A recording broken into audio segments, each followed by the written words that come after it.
नमस्कार, मैं आरबी सिंह यादव और आप देख रहे हैं मेरा YouTube channel RB Singh Yadav editor. आज हम देश के दो बड़े नेताओं की जो आपसी बातचीत है, आपसी मनमुटाव है, कटाक्ष है, उस पर बात करेंगे।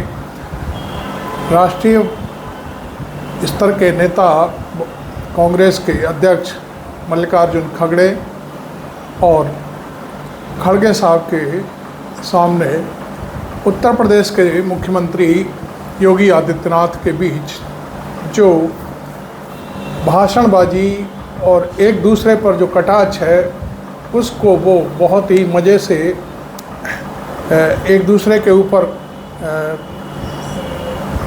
कहना चाहिए बार करने की कोशिश कर रहे हैं। लेकिन ये बात कहाँ पर अटकी हुई है, क्या है, वो मैं आपको बता दूं। योगी आदित्यनाथ ने एक नारा दिया है कि बटोगे तो कटोगे। उस नारे की नकल ऐसा नहीं है कि वो खुद ही अब वहीं तक सीमित रह गया, उत्तर प्रदेश तक या मुख्यमंत्री तक। ये नारा तो संघ ने भी एक्सेप्ट कर लिया है और देश के प्रधानमंत्री नरेंद्र मोदी ने भी इस नारे को पूरी तरह से अपने शब्दों में गढ़ के अपने भाषणों में बोलना शुरू कर दिया है। तो इसका मतलब ये है कि ये नारा छाया हुआ है और विपक्ष इस नारे की काट नहीं ढूंढ पा रहा है। कई नारे गढ़े हैं। अखिलेश यादव ने इस नारे को अपने तरीके से विरोध किया है, राहुल गांधी अपने तरीके से विरोध कर रहे हैं। लेकिन जो खड़गे हैं, मल्लिकार्जुन खड़गे, उन्होंने योगी आदित्यनाथ के इस नारे की पूरी तरह से हवा निकालने की कोशिश की है। हालांकि हम अपनी तरफ से इसमें कुछ बात नहीं जोड़ेंगे, सिर्फ़ और सिर्फ हम आपको केवल खड़गे जी का बयान सुनाते हैं कि वो योगी आदित्यनाथ के ऊपर किस तरह से वार कर रहे हैं। तो अब चलते हैं। पहले आपने मेरा चैनल अभी तक सब्सक्राइब नहीं किया है तो ज़रूर कर लें और फिर उसके बाद हम आपको दिखाते हैं खड़गे जी और योगी आदित्यनाथ के बीच जो वार हो रही है, मुँह जबानी वार हो रही है, उसको देखिए। देखिए खड़गे जी।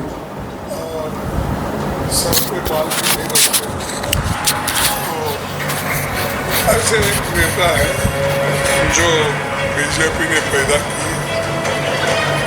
ठीक है कि हम उससे मैं ये कह रहा हूँ उनको, बीजेपी को, या तो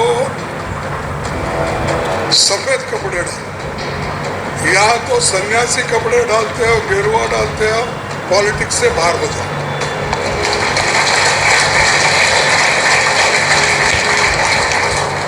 भाई उसकी पवित्रता क्या रही? एक तरफ गेरुआ कपड़े डालते हो, जज साहब आपको पूछना है, एक तरफ गेरुआ कपड़े डालते हो, दूसरों को उपदेश करते हो, बटेंगे तो कटेंगे बोलते हो। और ये क्यों डाले? अरे आपका काम तो सबको जोड़ना है, सबसे प्रेम से बात करना है, सबको एक रखना। योगी मुख में राम, बगल में चूड़ी, साधु का ड्रेस डालते हैं और वो ये बोलते हैं कि बटेंगे तो कटेंगे। अरे भाई कौन बांट रहा है, कौन काट रहा है? अरे बांटने वाले भी आप ही हो, काटने वाले भी आप ही हो। अनावश्यक रूप से मेरे ऊपर लाल पीले हो रहे हैं गुस्से में। खड़गे जी, मेरे ऊपर गुस्सा मत करिए, मैं तो आपकी उम्र का सम्मान करता हूं।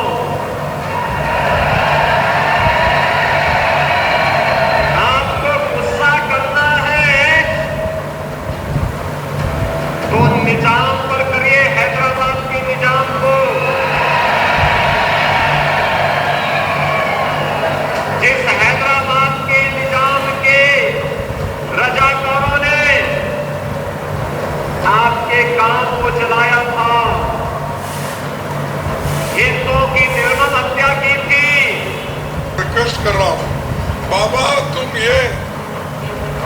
बाबा का ड्रेस छोड़ दो, आप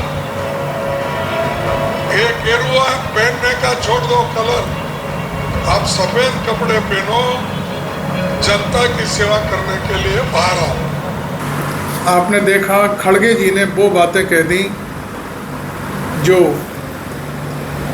कोई नेता नहीं कह रहा है। विपक्ष में तमाम नेता हैं, लेकिन किसी ने भी इस तरह से खड़गे जी की तरह से योगी आदित्यनाथ के नारे का विरोध नहीं किया है। उन्होंने बाकायदे सीधा हमला किया है कि आप गेरुआ वस्त्र छोड़ दो और सफ़ेद कपड़े पहन करके पॉलिटिक्स करिए। यदि आप साधु के रूप में रहते हैं तो आपका कर्तव्य है, साधु का कर्तव्य होता है कि वो सबसे प्रेम करे, सबको इकट्ठा रखे, सबको जोड़ करके रखे। लेकिन आप तो यहाँ पर हिंदू मुस्लिम फैला रहे हो, कटेंगे तो बटेंगे। कौन काट रहा है? खड़गे जी ने साफ कहा कि बांट भी आप रहे हो और काट भी आप रहे हो। इस तरह की पूरा सीधा हमला करते हुए योगी आदित्यनाथ को पूरी तरह से घेरने की कोशिश की है। हालांकि मैंने देखा जब से योगी आदित्यनाथ ने ये नारा दिया है उसके बाद से विपक्ष के कई नेताओं ने उनके इस नारे को दबाने की कोशिश की है अपने भाषणों में, लेकिन वो बात निकल करके साफ नहीं हो पा रही है। ऐसे ही नरेंद्र मोदी ने भी बाकायदे योगी आदित्यनाथ के नारे को पूरी तरह से अपने आप में समेट लिया और उनके ही शब्दों को तोड़ मरोड़ करके उन्होंने भी इस तरह के भाषण शुरू किए हैं। अभी हम एक बार फिर सुनते हैं खड़गे जी को, आप देखिए। चीफ मिनिस्टर तो वो माहिर है ना, वो हमेशा बोलता कटेंगे, ये बटेंगे, झारखंड के पलामू में वो करेंगे, ये करेंगे। मैं उसी लिए भाषण दे रहे हैं, रिक्वेस्ट कर रहा हूँ, खड़गे साहब, तुम ये बाबा का ड्रेस छोड़ दो, आप ये गेरुआ पहनने का छोड़ दो कलर, आप सफेद सीधे कपड़े चेतावनी, जनता की सेवा करने के लिए बाहर आओ। वो सब छोड़, तेरा भी मेरा, मेरा भी तेरा भीड़ भी बहुत है। पॉलिटिक्स में गेरू कपड़े डाल के मैं साधु हूँ एक तरफ बोलते हैं, मैं संत हूँ एक तरफ बोलते हो, मैं नाथ पंथ का मुखिया हूँ बोलते हो। ये क्यों बोलते हो? साधु है, साधु का काम करो। वो सब छोड़ के ये गेरुआ कपड़ा डाल के सबको बेवकूफ बना रहे। आप वो छोड़ दो, लोग उतने बेवकूफ नहीं है। तो तुम अपने आप को जो होशियार समझ रहे हैं, तुम खुद बेवकूफ हो। आप प्रधान देखिए एक है, खड़गे अब इस तो समय सेफ है। मैं पूछता हूँ मोदी जी, अगर एक होना है, सब मिलके रहना है, महाराष्ट्र की एक रैली में बोलो मनुस्मृति को, उस मनुस्मृति को चलाओ।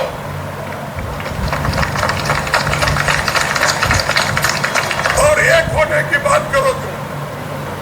मैं वोटों के लिए एक होना और बांटना लोगों को आप काम करते हैं। कांग्रेस कभी ये बात नहीं करेगी। कांग्रेस हमेशा एक होके प्रधानमंत्री पर सीधा हमला है देश खड़गे के जी लिए को। काम करे। इसीलिए तो महात्मा गांधी जी अपना प्राण दे, उसका प्राण लिए कौन लिए? तुमको वो भी याद नहीं, तो इसीलिए वो वोट कैसा देंगे आप नीति?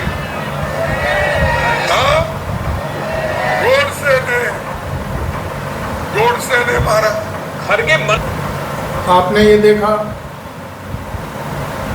खड़गे साहब ने प्रधानमंत्री नरेंद्र मोदी को चेतावनी दे दी, पूरा कह दिया कि मनुस्मृति क्यों नहीं चला देते यदि आप देश के हित में काम करना चाहते हो तो, चूँकि मनुस्मृति ही जलाती है सारी चीज़ों को।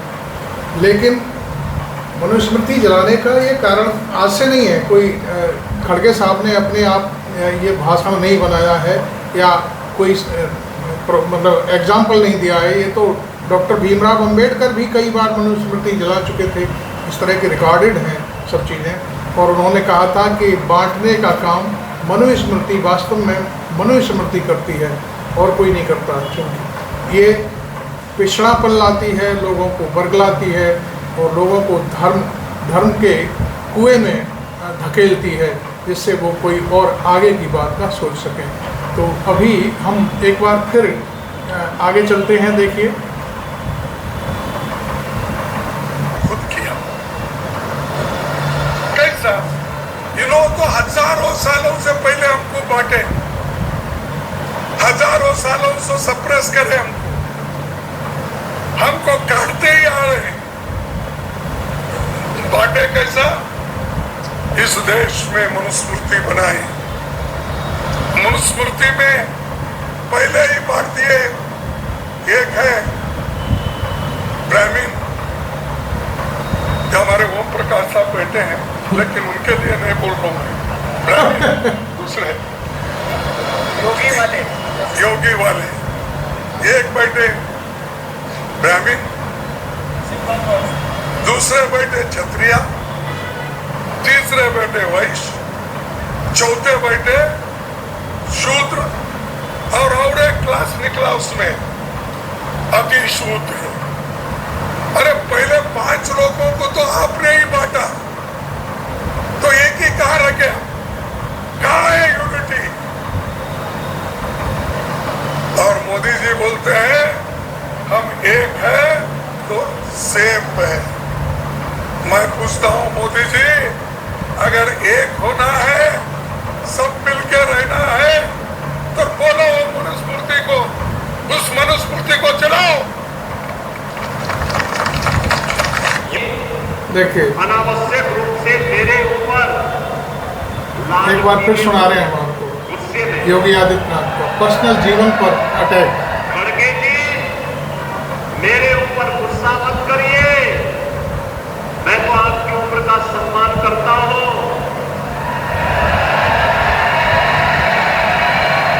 आपको गुस्सा करना है तो निजाम पर करिए, हैदराबाद के निजाम को, जिस हैदराबाद के निजाम के रजाकारों ने आपके गांव को जलाया था, हिंदुओं की निर्मम हत्या की थी, आपकी पूज्य माता को, आपकी बहन को, आपके परिवार के सदस्यों को जलाया था। इस सच्चाई को देश और दुनिया के सामने रखिए कि जब भी बटेंगे तो इसी प्रकार से निर्ममता से बटेंगे। ये सच्चाई रखिए। आप वोट बैंक के लिए इस सच्चाई को देश के सामने रखने से कोताही कर रहे हैं, देश के साथ धोखा आप कर रहे हैं। मैं तो एक योगी हूं, मैंने तो एक ही बात सीखी है, मैंने तो एक ही बात सीखी है, और काम देश के नाम। मेरे लिए तो अपना देश और अपना सनातन धर्म से बढ़ करके कुछ भी नहीं हो सकता। लेकिन आपको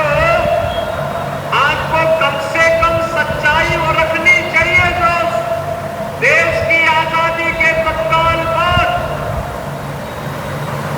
निजाम के रजाकारों ने, उनके गुंडों ने उस समय हिंदू जनता पर हैदराबाद रियासत के अंदर किया था। आप इस सच्चाई को छुपाने का काम कर रहे हैं। अब मैं योगी जी के इस भाषण की थोड़ी सी व्याख्या कर देता हूँ।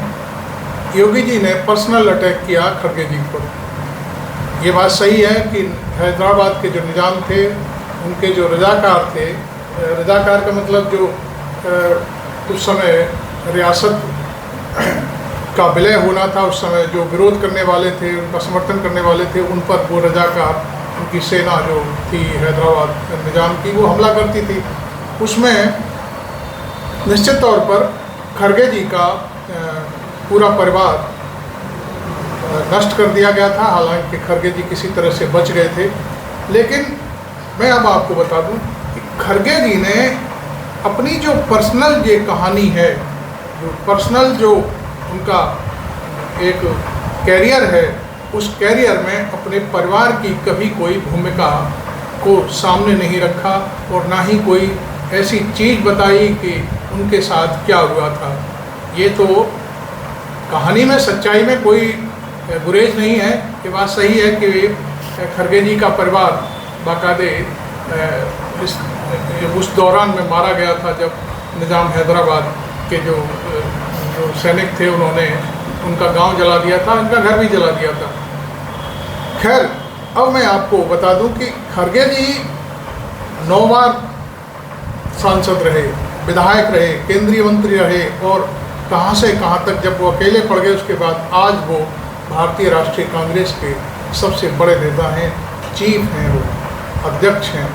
तो ये सारी चीज़ें सामने लाना भी बहुत ज़रूरी है कि बीजेपी के नेताओं की तरह, जैसे आप देखते हैं कि हमारे प्रधानमंत्री नरेंद्र मोदी अपने परिवार को लेकर, अपनी व्यक्तिगत छवियों को लेकर, मैं चाय बेचता था, मैं भूखा रहा, मैं भीख मांगता था, ऐसे ही योगी आदित्यनाथ भी कई बार अपनी बातें रखते हैं कि मैं तो योगी हूँ और मैं अपने परिवार को मैंने छोड़ दिया है। खरगे जी ने अपने परिवार के बारे में कभी कोई ऐसी बात नहीं कही।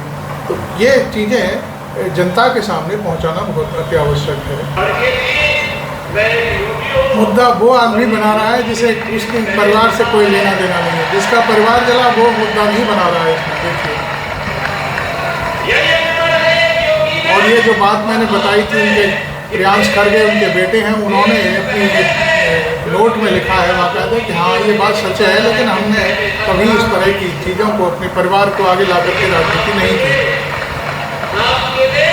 कांग्रेस की तुष्टीकरण की नीति पहले, और यही कारण है कि आप सच्चाई का बोल पा रहे हैं, न समझ पा रहे।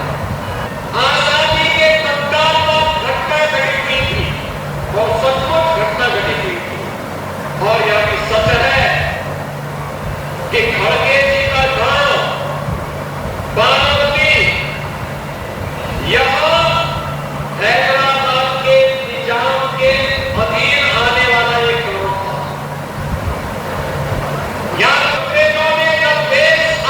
इनको बहुत पीड़ा हो रही है, खरगे जी का गांव जलाया गया तो खरगे जी का खुद परिवार जल गया, वो अपनी बात को बिल्कुल सामने नहीं रख रहे हैं राजनीति में। उसने भारत के स्वाधीनता के लिए जो सूत्र तय किए गए, जो रोड मैप तय किया था, ब्रिटिशर ने उसमें तय किया था भारत का विभाजन हो, इसके लिए मुस्लिम लीग को देश के अंदर प्रोत्साहित करने का काम तो कर ही रहे थे। दिलचस्प बटेंगे तो किसको भाई, कौन बांट रहा है? इस देश को तो तुम बांट रहे हैं, इससे पहले भी तुम बांटे। खरगे जी ने हवा निकाल दी योगी आदित्यनाथ के बटेंगे तो कटेंगे नारे की। अब कटेंगे, किससे कटेंगे? ये देश तो एक है, हम सब एक है, कोई फर्क है? अरे नेहरू जी ने इस देश को एक रखा, गांधी जी ने इस देश को एक रखने के लिए गोलियां खाई है, गोडसे जैसे आदमी के तरफ। इंदिरा गांधी ने अपनी जान दी, राजीव गांधी ने अपना जान दिया, आपके पास कोई तो एक जान दिया है। महाराष्ट्र अनेक शेतकऱ्यांचे कर्ज माफ केले। क्योंकि महाराष्ट्र में महाराष्ट्र की भाषा बोली जा रही है। मोदी ने काय केलं? मोदी ने केले और झारखंड में बाकायदे हिंदी बोलते हैं, प्योर हिंदी। श्रीमंताचं कर्ज माफ केलं, 16 लाख करोड। आता सांगा, हे चांगले आहे? गरीबाला बघणारे आहे? हो, श्रीमंताचा 16 लाख कर्ज तुम्ही माफ करता, तर गरीबाचं काय करत नाही, शेतकऱ्यांचं काय करत नाही, याच्याबद्दल बोला। याच्या आम्ही पार्लिमेंट मध्ये जेव्हा विचारतो त्याला उत्तर देत नाही। लोग पाकिस्तान के एजेंट हैं, चंद लोग देश को डिवाइड करना चाहते हैं, चंद लोग, अरे ज्या प्रश्नाचं उत्तर आम्ही मागतो ते देत नाही। पाकिस्तान, काश्मीर, तिकडं इकडं जाऊन, चायनाकडे जाऊन इथं इलेक्शन मध्येच येतो। इलेक्शन शिवाय दुसरं काही नाही त्यांच्याकडे कार्यक्रम. MLA इलेक्शन आला हजर, MP इलेक्शन आला हजर. आता पुढे हुशार राहा की जिल्हा पंचायत इलेक्शन आणि म्युन्सिपालिटी मध्ये ते प्रचाराला येणार आहे. चुनाव देश की राजनीति में इतने ऊंचे पद पर पहुंचने वाले खड़गे हर देश के हर कोने की बात कहते हैं. कहीं हिंदी बोलते हैं, कहीं मराठी बोलते हैं. कर्नाटक के रहने वाले हैं, वो कन्नड़ में भी भाषण देते हैं. अंग्रेजी धुआंधार बोलते हैं, लेकिन अपने दलित होने का कभी भी उपयोग नहीं करते कि वो दलित हैं तो दलित उनको वोट दें और इस तरह की बातें. चूँकि वो देश सेवा के लिए बने हुए हैं. उन्होंने जवाहरलाल नेहरू, महात्मा गांधी, इंदिरा गांधी और राजीव गांधी की शहादत तक का नाम लिया. हालांकि नेहरू जी की शहादत नहीं हुई थी, वो 3 लोगों की शहादत हुई, उनका जिक्र कर रहे थे वो. तो कहने का अर्थ यह है कि भारतीय जनता पार्टी पूरी तरह से जो खड़गे साहब का जो भाषण है जगह जगह, उनसे पूरी बेनकाब होती नज़र आई है. हालांकि योगी आदित्यनाथ ने उनके पर्सनल जीवन पर, पर्सनल उनके गांव पर, पर्सनल उनके परिवार पर जो घटना घटी थी उसका जिक्र कर इसको हिंदू मुस्लिम बनाने की पूरी कोशिश की, लेकिन शायद वो पूरी तरह से असफल साबित हो गई. क्योंकि प्रांजल खड़गे जो उनके बेटे हैं, उन्होंने एक लेख लिख दिया और उस लेख में पूरी कहानी बाकायदे समर्पित कर दी है कि हम लोगों पर इन सब चीज़ों का कोई फ़र्क नहीं पड़ता. और इस तरह से ये पूरी कहानी हमने आज आपको सुनाई. आपको वीडियो अच्छा लगा हो तो ज़रूर इसको शेयर करें और इसको लाइक करना बिल्कुल ना भूलें. और चैनल अभी तक सब्सक्राइब नहीं किया है तो ज़रूर कर लें. Thank you very much. मैं RB सिंह यादव.